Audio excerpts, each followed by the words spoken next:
2021 has been an incredible year of growth and learning. So we put together a list of the top 10 fitness business takeaways to get you started for the new year and beyond. I'm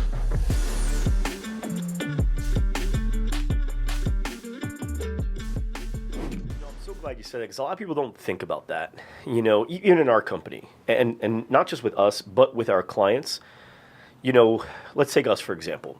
Last month, if you just look at the leads that were generated from Facebook and Instagram and YouTube, and you say, okay, total contract value that we got by signing them up, and then we compare that to the cost to sign them up, it's a loss. It looks like a loss. Now, that's not always like that. In many cases, we have a profit. That was just a weird month, but it doesn't matter. What matters is look at our organic leads that we've gotten and compare that to 6 months ago. And look how much that's gotten up. There's profit if there's even one on an organic lead, right? $1, right? Because you didn't pay for that. But we significantly surpassed the lifetime value that we've extracted from the organic than we did from the paid. When you take those two and combine it, it's a no-brainer. This was a great decision. We sometimes forget to think what the average person does. I don't know about you, Paul, but I've never been on Facebook, saw an ad, clicked on it, and bought. I've never done that. I've looked at stuff and I go, what is this? And then I'll go to Google or I'll go to YouTube. Or if it's a restaurant type thing, I may go to Yelp, right? Depends on what it is, but I'll look somewhere else. So let's say I saw Parisi Speed School. I'm like, wow, that looks really cool. Now, what's the company that's posting about it? Of course, it sounds like the best thing in the world. Let me go see what they're like. Go to your website. Now I go to your website and I check it out. And now I fill out the form. Or now I call you. Hey, so how'd you hear about us? Some people might say, oh, it was just on your website. But it's not. How did you know that? How did you know? Did you just stumble across parisi.com or whatever the URL is? No. You somehow heard of the company and you got there. Same thing. Oh, I found you on Yelp. But how? Oh, I found you on Google. But how? There was something that must have happened beforehand. And so awareness is so powerful. And before lead gen through Facebook and Instagram, that's really all marketing was awareness, getting people to get to the main thing, whether it's the store, physical store, or the site. And then from there, making a decision. So I'm glad you see that. Each month I get a report from Google that lists the top 5 keywords that people use to look up your business, and you would think it'd be speed training or it'd be combine training. It's Parisi. It's actually Parisi Speed School. How else would they know to search that? And that's not something that's that common. That's a very unique name, right? You've heard of it. Ever found yourself with a team of people who say they're bought in, but they're not really working towards the same goals you are? Struggle with getting them together and on the same page? Well, this video is going to provide you with a few tips on how you can speak the language that will get your team marching towards your goals without them maybe even knowing it. So first I want to define a couple of things in our business. And one of them is the difference between a goal and a quota. A goal is really the thing that you probably hold most near and dear to your heart. It's your desired result for your business. So this is more personal for you, right? What we really want to make sure our team is keyed into is a quota. A quota, now this is the bare ass minimum that needs to happen in our business, the BAM. This allows you to, yes, long-term bring this goal to life, but it's the things that they have to do in their individual contributions that will allow your business to have growth and success, and in some cases, allow you to recoup, regain, get back into a winning position. So quota is more what your team is going to focus on versus the long-term desired result in your business. How do they do it though? Through targets you set on actionable items. The quota is the end result you want them to have, and the targets are the actions they need to take to get there. So this is the memberships, for example. This is the calls, appointments, shows, and referrals they need to get to make the membership number happen. So How do we speak the language to get your team bought in to what it is you're trying to achieve that might actually be a financial achievement and doesn't impact them? Well, it's simple. So the first role play that we're gonna do is really based on your sales associate or your front desk team member being able to have that initial conversation. So we're not gonna dig into all of it. We're not gonna resolve all the problems because would your sales associate do that? We're gonna do it at the level that they will probably be able to effectively execute and hand it off to you and set you up so that you've got a really good chance to help this member stay on board with you. So, ready? Let's go. Thank you for calling Loud Rumor Fitness Studio. This is Amanda. Who am I speaking with? Hi, Amanda. My name's Matt. Hey, Matt. Are you a current member with us? For now, yes. Oh, okay. How can I help you? Well, I actually need to cancel my membership. Oh no, is it something we did? No, it's just really expensive. I understand making an investment in fitness can be something that on a month-to-month basis you've got to reassess.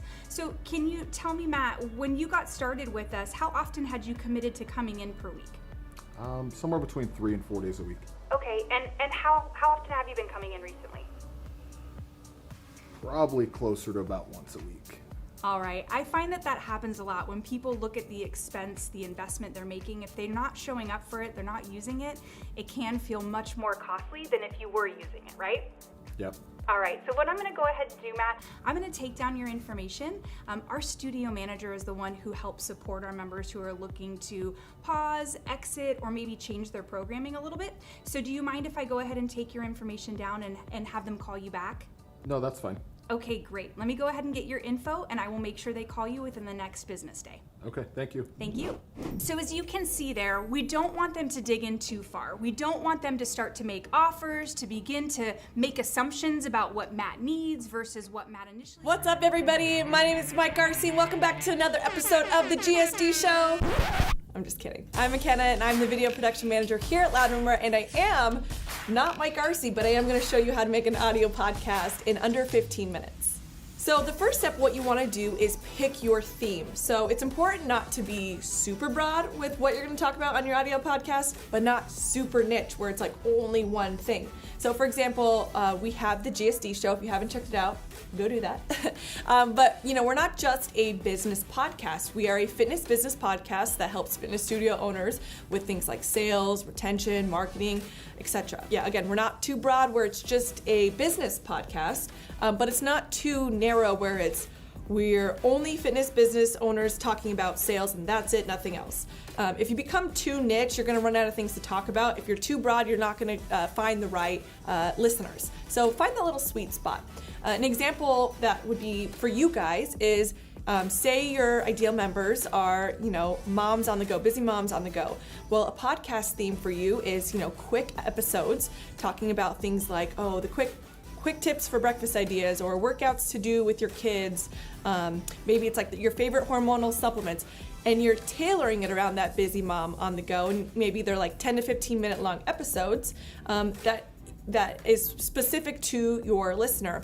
It's important to keep them in mind when you create these episodes, so don't just throw some random things out there that they may not want to learn about. Stick to your theme, and that'll help you be really successful when you start your podcast. Next, you're gonna wanna choose your name. So, start getting ideas, and you can tailor it around certain things, like what your theme is around, like the Mom on the Go podcast or things like that. Or, you can find it, maybe it's like for example, the GSD Show. Our whole mindset here at Loud Rumor is get stuff done, depending on who you are. But that is tailored around our mindset here. So it doesn't necessarily have to do with fitness business, but it ties back into the whole Loud Rumor theme. So what I recommend for you guys is, one, if you think of a name, Google it, make sure nobody else has that name first as a podcast, but also make sure that no other business has that name too, because when you want people to search for your podcast, you want to make sure that you come up as the first topic. You don't want to have to compete with another business who may already have an established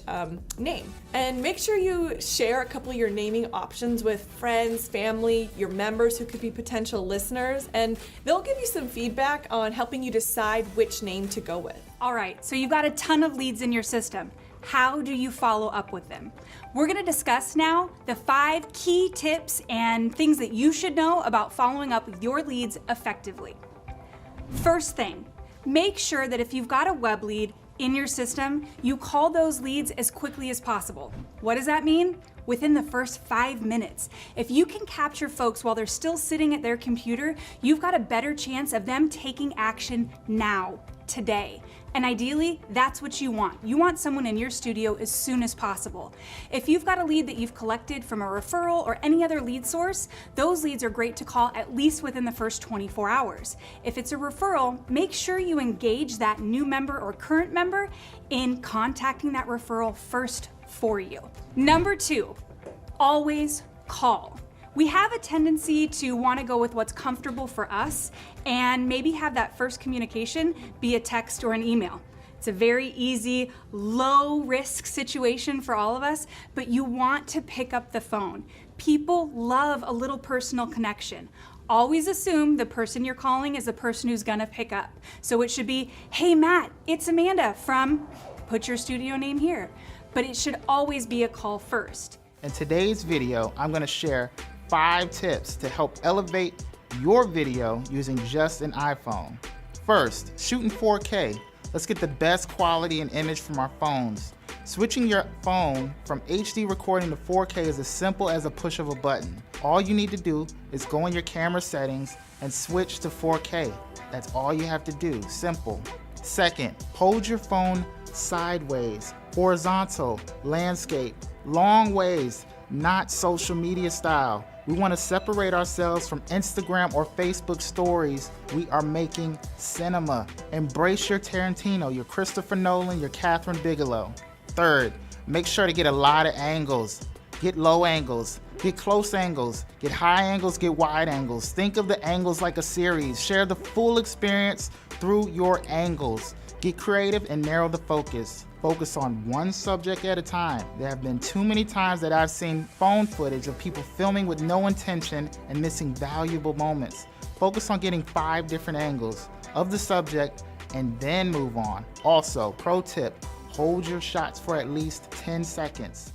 Now, if you're marketing nerds like we are, you've probably heard of a funnel before, but most gym owners have no idea what that means. So today we're gonna walk you awesome gym owners and fitness professionals through 2 types of funnels to attract leads and make more sales. Hi, my name is Patrick and I'm the Director of Revenue at Loudroomer. And I'm McKenna, I'm the Marketing Manager here at Loudroomer. Loudroomer is a digital marketing and consulting agency for fitness studios. We usually don't enjoy when YouTubers tell us who they are in the first 30 seconds of a video because generally we don't care at that point. McKenna, we just want some value. But who we are is not as important as who we work for, which is Loudroomer. You see, we've had the privilege of working with over 2,000 plus studios across the world, and after spending millions of dollars a year to run campaigns, we know the types of funnels that drive gyms and studios more leads. So Sprout Social defines a marketing funnel as a path that your customer travels through from the initial stages, from when someone's learning about your business to the purchasing stage. Marketing funnels map routes to conversions and beyond. Okay, so let's unpack this visually. So let's draw a funnel. Wow, that's a great looking funnel. We've got jokes, folks. Now that may look like a upside down snowman. It's a funnel. I'm really glad I didn't make you the creative manager. So now, depending on who you talk to, these stages in the funnel, they can be referred to as top of the funnel, middle of the funnel, bottom of the funnel, or awareness, consideration, and then conversion, or cold, warm, or hot.